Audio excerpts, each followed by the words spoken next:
मित्रों, ये तो हम सभी जानते हैं कि मृत्यु लोक पर जन्म लेने वाला कोई भी प्राणी अमर नहीं होता,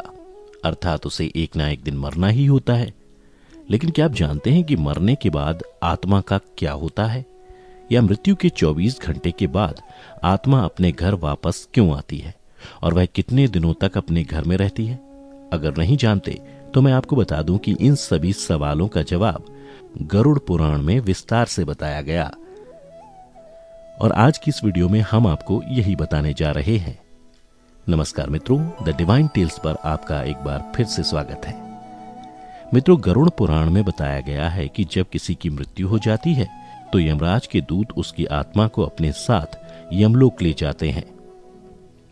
जहां उसके पुण्य और पाप कर्म का लेखा जोखा किया जाता है, और फिर 24 घंटे के अंदर यमदूत उस प्राणी की आत्मा को वापस उसके घर छोड़ जाते हैं।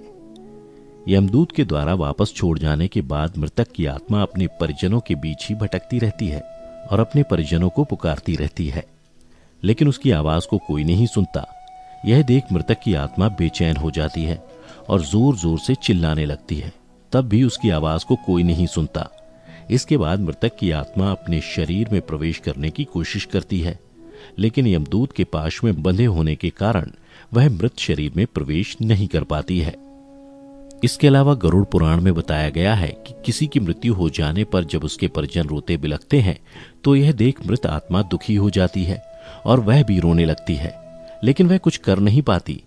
और लाचार होकर अपने जीवन काल में किए गए कर्मों को याद करके दुखी हो जाती है। गरुड़ पुराण की माने तो जब यमदूत मृतक की आत्मा को उसके परिजनों के बीच छोड़ जाते हैं तो उसके बाद उस आत्मा में इतना बल नहीं रहता कि वह यमलोक की यात्रा तय कर सके।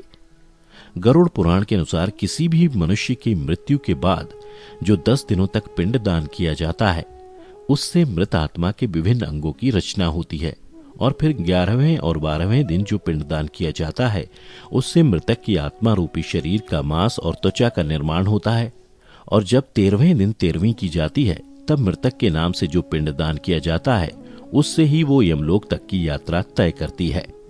अर्थात मृत्यु के पश्चात 13 दिनों तक जो मृत आत्मा के नाम से पिंडदान किया जाता है उसी से आत्मा को मृत्यु लोक से यमलोक तक जाने का बल मिलता है।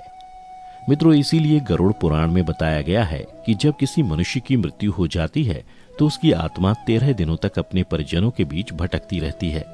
और इसके बाद मृतक की आत्मा मृत्यु लोक से यमलोक के सफर पर निकल पड़ती है, जिसे पूरा करने में उसे 1 साल यानी 12 महीने का वक्त लगता है।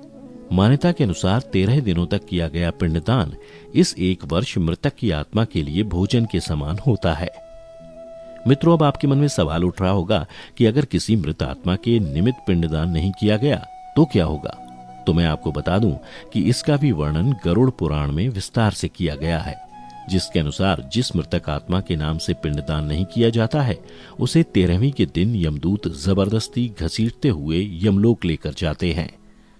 जिससे मृत आत्मा को यात्रा के दौरान काफी कष्ट उठाना पड़ता है। इसलिए हिंदू धर्म में हर मृतक आत्मा के निमित्त 13 दिनों तक पिंडदान किया जाना आवश्यक बताया गया है। इन सब के अलावा गरुड़ पुराण में यह भी बताया गया है कि 13वीं के दिन मृतक के निमित्त परिजनों के द्वारा किया जाने वाला भोज कर्ज लेकर किया जाए तो मृत आत्मा को शांति नहीं मिलती। मृत आत्मा को इन बातों का बड़ा ही कष्ट होता है और मन ही मन सोचता है कि काश मैं अकेले ही ये कष्ट भोगता। साथ ही गरुड़ पुराण में यह भी बताया गया है कि जो मृतक के परिजन को कर्ज लेकर भोज करने को मजबूर करता है, ऐसे इंसान को यमराज कभी भी क्षमा नहीं करते और उसकी मृत्यु के बाद उसे कई तरह की यातनाएं देते हैं और फिर उसे वापस मृत्यु लोक में भेज देते हैं। साथ ही गरुड़ पुराण में यह भी बताया गया है कि जो मनुष्य जीवित रहते पुण्य कर्म करता है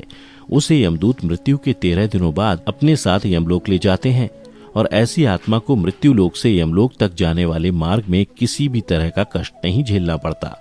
वहीं जो मनुष्य अपने जीवन काल में बुरे कर्म करता है उसे यमदूत पूरे रास्ते कई तरह की यातनाएं देते हैं, जिससे वह थर थर कांपने लगता है और यमदूतों से बार बार क्षमा मांगता है, लेकिन यमदूत उसे क्षमा नहीं करते। इसके बाद जब पुण्य आत्मा यमलोक पहुंचती है तो यमराज उसे स्वर्गलोक भेज देते हैं, जबकि पापी आत्मा को उसके द्वारा किए गए बुरे कर्मों की सजा भुगतने के लिए नरक भेजते हैं, और सजा पूर्ण होने के बाद वापस ऐसी आत्मा को निम्न योनि में वापस मृत्युलोक भेज देते हैं। तो मित्रों, उम्मीद करता हूं कि आपको समझ में आ गया होगा कि आखिर मृत्यु के 24 घंटे बाद आत्मा अपने घर वापस क्यों आती है। अगर समझ आया हो तो वीडियो को ज्यादा से ज्यादा लाइक और शेयर करें। साथ ही ऐसी ही आध्यात्मिक जानकारी के लिए हमारे चैनल द डिवाइन टेल्स को अभी सब्सक्राइब करें और फेसबुक पर देखने वाले लाइक करें हमारा Facebook page the divine tales Hindi. फिलहाल आज के लिए बस इतना ही। इजाजत दें। आपका बहुत बहुत शुक्रिया।